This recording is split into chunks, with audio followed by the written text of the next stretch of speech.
What's up mga kaigang? Nakakainis no pag wala ka ng storage tapos time consuming pa magbura. Kung magta-transfer ka naman, aabutin ng ilang oras. Siyempre para hindi na tayo maabala, gusto natin mabilis na mag-transfer, malaki pa yung storage capacity. Kung ganyan yung hanap nyo, saktong-sakto itong i-unbox natin ngayon.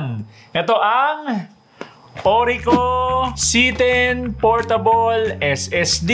Yung nandito sa atin ngayon is 2000 GB or 2 terabytes. So ito yung packaging niya. Bali up to 1000 Mbps or 1 Gbps yung read speed nito. Mamaya testingin natin yan. Kaya i-unbox na natin to. I-open natin dito sa taas. Hilangin lang natin. Yun, nandito agad yung Orico C10 Portable SSD. Okay, tabi muna natin dito. Check pa natin yung laman. Bale, naka USB-A to Type-C to. Pero pwede maging Type-C to Type-C yan. Tanggalin nyo lang to. Yun. You know, Type-C to Type-C na. Manual, yan. Okay, tabi muna natin yung iba. Sobrang lightweight nito. Tapos alloy yung body niya na may ring hole para pwedeng isabit, kaya dagdag convenience. Ganda ng size ito, tapos hindi pa bulky, kita nyo naman. Bali, ito na mismo yung Orico C10 Portable SSD. Tapos ito yung size comparison sa remote natin, oh. Kita nyo naman.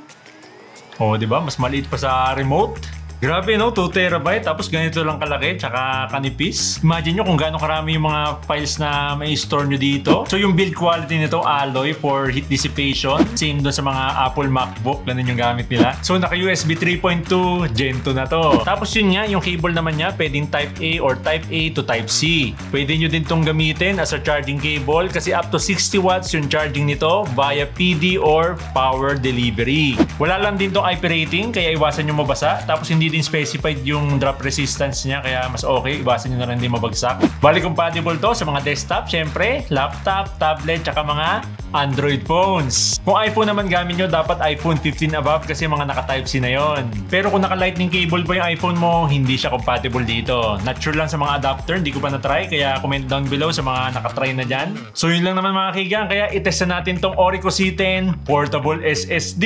So pag first time nyo gagamitin to, make sure i-format nyo sa exFAT para gumana sa mga Android devices nyo. Pwede din sa mga Apple devices, gaya dito sa iPad natin since naka-Type-C na. So plug and play na to, kaya ganito yung makikita nyo sa mga folders pag naka-connect na dito sa iPad. So dito sa cable niya, gamitin natin yung Type-C para mas ma-maximize natin yung speed. Tapos saksak lang natin dito sa USB port ng laptop. Hindi na kayo mag-install ng mga app kasi plug and play na to, parang flash drive. Umaabot sa 830 plus yung read and write speed since naka-USB 3.2 Gen 1 yung port ng laptop natin. Aabot pa ng 1000 plus yung read and write speed nito kapag naka-USB 3.2 Gen 2 yung port nyo.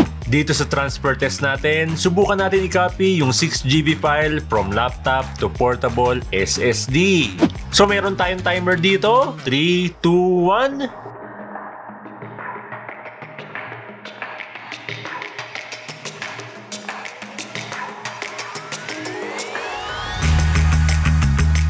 1. Inaabot lang ng 11 seconds. This time, try naman natin yung dalawang 6GB file. So in total, meron tayong 12GB. Okay, 3, 2, 1.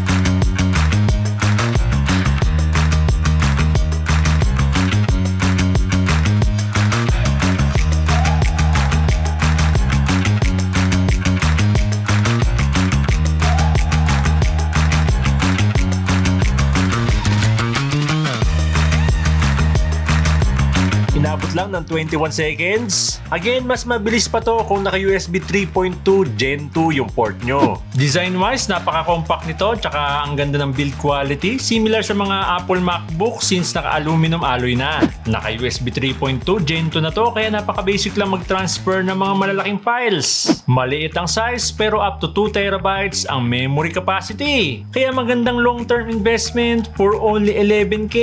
Pero may iba-ibang capacity naman. Syempre, pag mas maliit, mas affordable. Pero kung gaya nyo ako na gusto ng convenience, ayaw na magbitbit ng mga flash drive, mga hard drive, mas magandang long-term investment itong 2 terabytes. Ang hassle naman kasi pag napuno na, bibili ka na naman ng bago o kaya magta-transfer ka, magbubura ka na naman. Laging ganun eh. Kaya dito sa 2 terabyte variant, may enjoy na natin manood ng up to 400 hours of 4K videos at pwede na tayo mag-store ng 40,000 high-resolution songs. Kayo mga kaigang, anong masasabi nyo dito sa Orico C10 Portable SSD?